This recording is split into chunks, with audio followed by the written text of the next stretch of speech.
Today is a very special day. Today is the day that I get to nitpick a little bit, you might say. Today is the day that I ride the Honda NT 1100. Let's get into this one.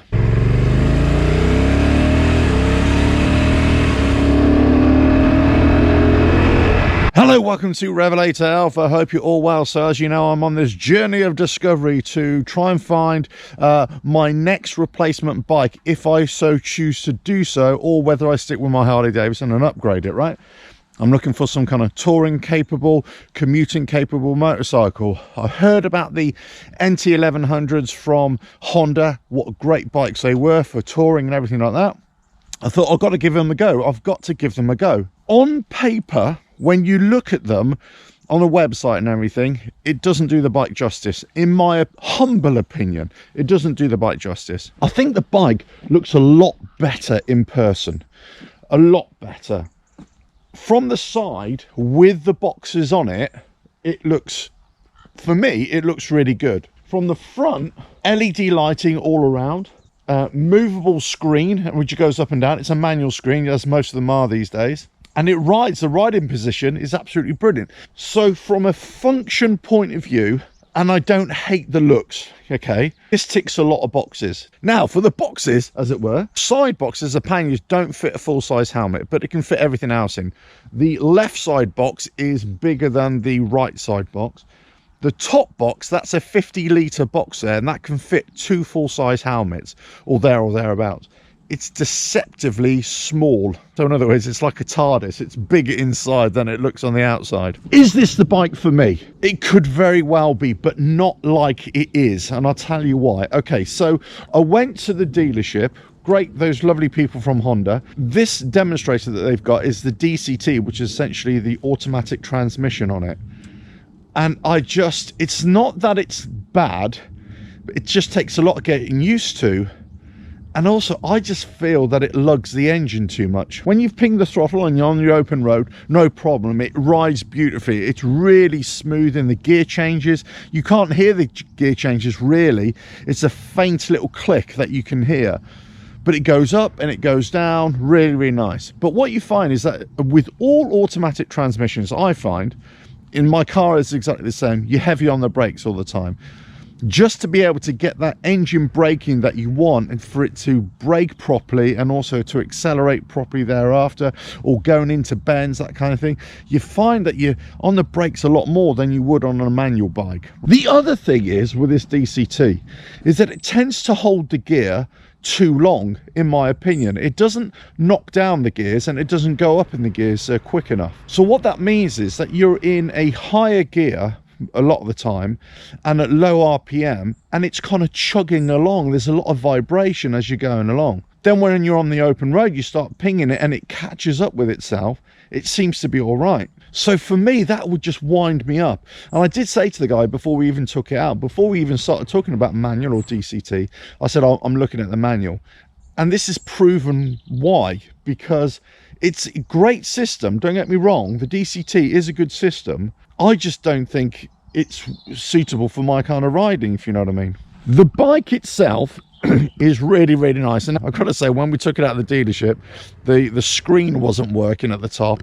And eventually I've managed to fix it as we're riding along. I pushed a couple of buttons and it started working again. So it wasn't a great start, if you know what I mean. But bless them, that's not their fault. It was just a glitch. All of a sudden, it sorted itself out. The screen itself is really nice and really bright. And it's, again, you're going to have to work out exactly how all the modes work and everything.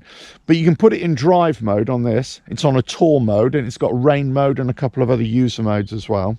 Basically, I've just had it in tour mode. There's an urban mode as well. So on tour mode, you've basically got 2 automatic transmission modes. You've either got it in drive mode, like a drive, right? And then you've got it in sport mode on a click of a button, which is basically right there. So you click the sport mode and woof, it's like a rocket. You feel as if you're going quite slow. Then you look down at the speedo and you think, whoop, God, that's going fast. So it's deceptive at how good and how powerful this bike is. Okay, let's talk about the engine now. This 1100 from Honda, what can I say? It's a growling beast. When you want it to ping, it's a growling beast. And this is why I think this engine with a manual transmission, you're going to have so much more fun. Or, okay, not you, me, I would have so much more fun with a manual transmission. Overall, the bike looks pretty good. I quite like it. I don't care for the color. I think they do it in a white, and I think they do it in a black, a gloss black as well. Let's just talk about value, because I think this is where this bike, for many, many people, is going to be like the ultimate tourer. So right now, as of the making of this video, this bike without the boxes and in manual transmission comes in the region of about 12.5. I think there's an extra 1,000 for the automatic transmission, the DCT. With the tour pack, you know, the boxes and the top box, it comes in at an extra £1,500. So you're talking in the region of about 14 and a bit £1,000 for I think a manual transmission. It might even be a little bit cheaper than that, right? Honda right now are giving a £750 discount on this bike, right, on an all new NT 1100s. So you're talking in the region of about a fully kitted bike for about £13,700, which is an amazing value bike. I could pretty much trade in my Harley, go for this bike in a manual, have all the bells and whistles that I want, heated grips, cruise control, all that sort of stuff. I could put a quick shifter on the manual transmission as well if I really wanted it as well, and I only need to spend another £3,000 or £4,000 for a brand new motorcycle with that engine, which is just a growler. It's a real beast, I tell you. That's not all. I was totally unaware of this, right? Honda themselves, and also maybe the dealership as well, they offer a service package. So for £499 you get 3 years servicing for that price. I'll say it again, £499, you get 3 years servicing.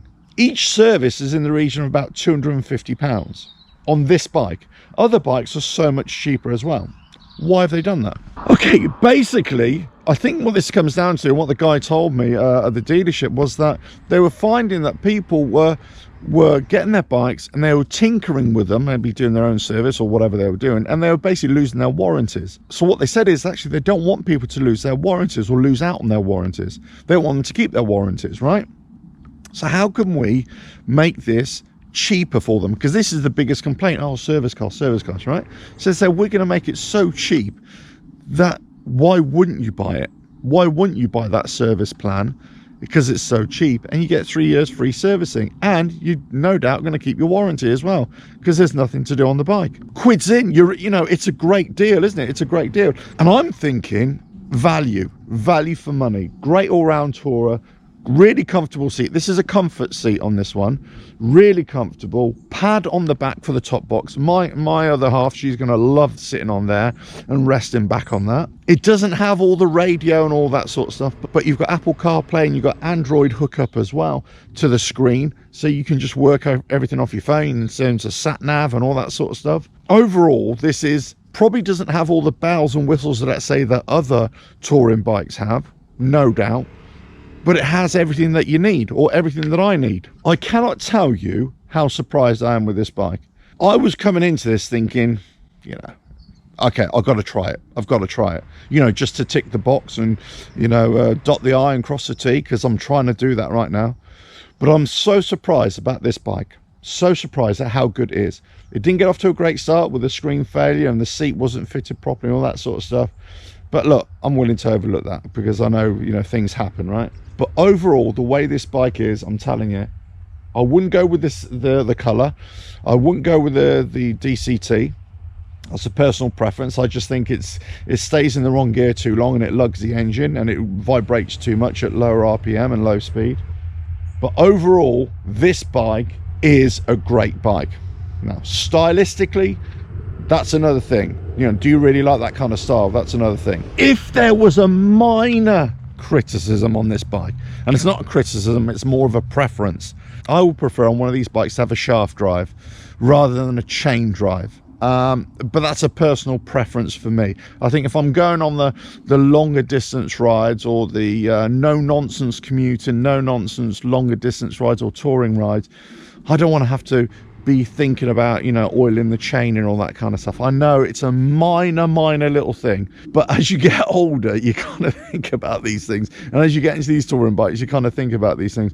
And having ridden shaft driven bikes before, it, you know, the maintenance just is not even a thing anymore. So you know, that's just for me. Okay, small thing, but then again, with a shaft drive, it's going to come with a weight penalty as well. It's going to be a heavier bike, you know, so the swings and roundabouts, as it were.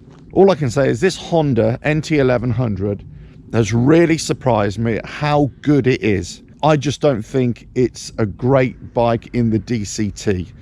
Personal preferences here.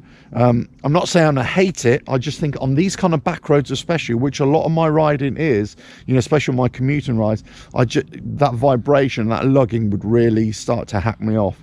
But on the open road, no problems, no dramas, and it is as quick as you like, or as quick as you'd want it to be, especially with your missus on the back. And you know, it's got all the power that you ever need, and all the storage space you ever need, and all the gizmos that you'll realistically need. If you're looking for radios and all that kind of stuff, forget it. You're not going to get it on here. You're going to have to listen to the radios in your headset, as it were, or in your earplugs, or whatever you're going to ride with. But in terms of general great touring bike, that's brilliant. But what is even better is just the value. It's just the value of this bike. And as of the making of this video, because we're moving in towards winter months and autumn months, they've got stock of these, and I bet you they're willing to do an even better deal on these as well. Anyway, listen, food for thought. I'm definitely not discounting this bike, though. Definitely not discounting it. This is now something that I'm seriously thinking about, whether for me and my missus and my all-round riding, whether this is a kind of bike that I would go for. Anyway, with that, I want to get this down the road, have a bit more hooligan fun with it, and I'll catch you again on another video coming very, very soon. Cheers now.